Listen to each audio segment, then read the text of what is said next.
داستا موسم د ځواني فن کوي وسر دي تور بغلي فن کوي داستا موسم د ځواني فن کوي وسر دي تور بغلي فن کوي بلها خوندو نترینا واخلم تریز دکلمینا راواخلم والولا مستا دیاد کتاب زنگڑی تاتا کتل زنگڑی ستاد مخبولات زنگڑی رمی زنگڑی یار زنگڑی انتخاب زنگڑی أعوذ بالله من الشيطان الرجيم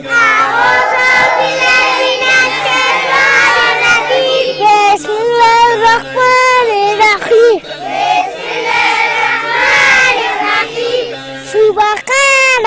سبحانك اللهم وبحمدك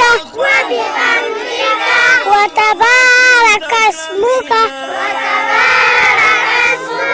أعوذ بالله من الشيطان الرجيم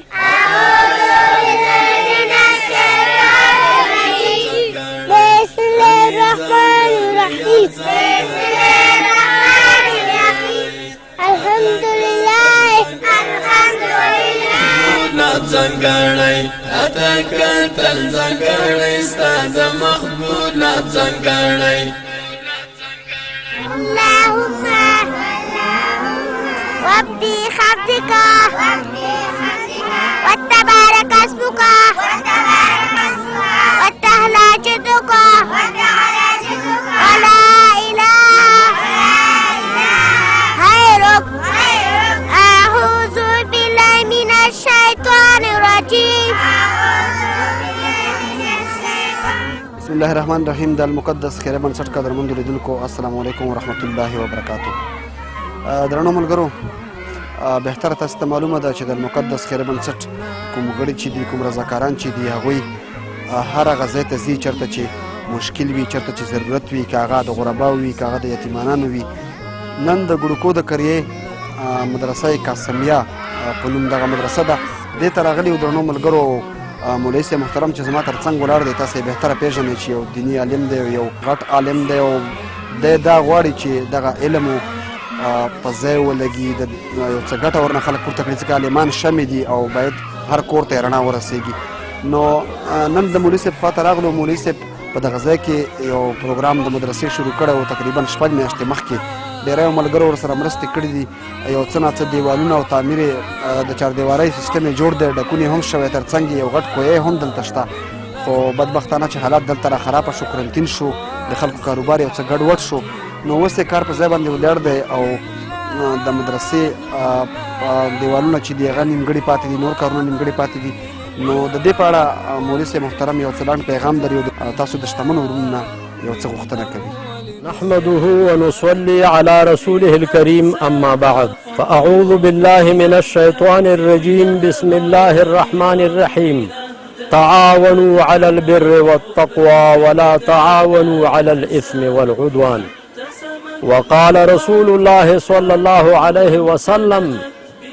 خيركم من تعلم القرآن وعلمه وقال رسول الله صلى الله عليه وسلم اقرأوا القرآن فإنه يأتي يوم القيامة شفيعا لأصحابه وقال رسول الله صلى الله عليه وسلم إن الله يرفع بهذا الكتاب أقواما ويضع به آخرين أو كما قال رسول الله صلى الله عليه وسلم. الحمد لله چې الله پاک جل جلاله مونږ او تاسې مسلمانان پیدا کړي او د اسلام په مبارک دین کې زمونږ شپې او ورځې تیریږي، ځکه دین اسلام خدای پاک ته محبوب دین دی او آخري دین دی، او په دې دین کې د دنیا او د آخرت پوره کامیابی او نجات پروت دی. زما ګرانو مسلمانانو، هیوادوالو، دوستانو او ورونو، دغه ځای چې تاسې ګورئ دغه ځای زموږ د طرف نه د الله جل جلاله د دین د خدمت لپاره د قرآن پاک د زده کړې لپاره او د رسول الله علیه الصلاة والسلام د مبارکو احادیثو د زده کړې او د زده کولو لپاره وقف شوی دی 15 میاشتې تقریبا مخکې په دې ځای کې مونږ دغه چې تاسې د دې مدرسې کوم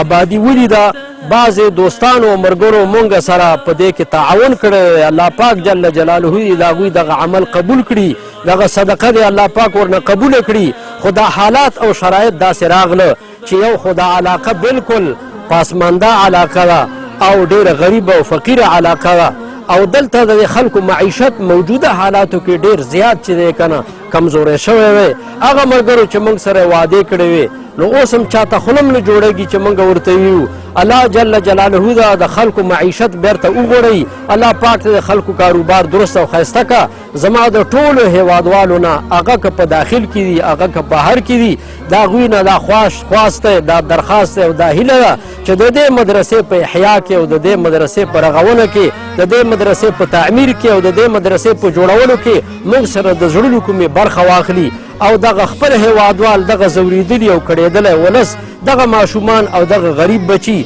د دوی دپاره د خدای جل جلاله وکړه چې دغه مدرسه احیا شي د دې مدرسې تعمیر جوړ شي څنګه کې ورسره یو پریمانه د اوبو کوی هم دی خدا چې مونږ سره او دې علاقه کې اوس داسې یو څوک نه لیدل کېږي چې مونږ د دې مدرسې کې د تعاون